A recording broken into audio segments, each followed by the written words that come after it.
The impact on the individual who is suffering with depression is incredibly complicated and often takes them out of their daily life.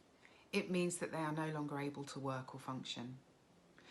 We know lots of the economic arguments about depression. For instance, it costs the economy about £35 billion a year in lost work days, or when people are at work but unwell and unable to function. Whilst the economic cost is absolutely important, the human cost is also incredibly complex. Certainly, there is evidence that suggests that when one person in the family is suffering from depression or another mental illness, that it can degrade the entire family's mental health.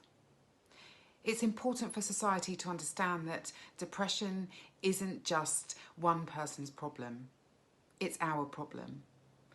If we run a society that means that people can't talk about depression or are made to feel weak or less important because they are mentally unwell, then we are kind of reaffirming their worst fears about themselves. So it's important that we as a society create an environment in which conversations about mental illness and depression certainly should be discussed.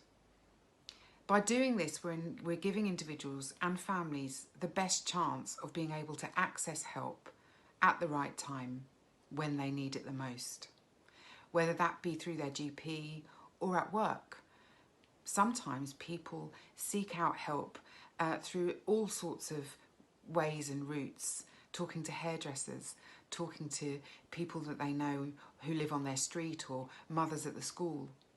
And if that's the case, we all need to be in a situation where we can listen, where we can kind of say that people are valued and that we care about you.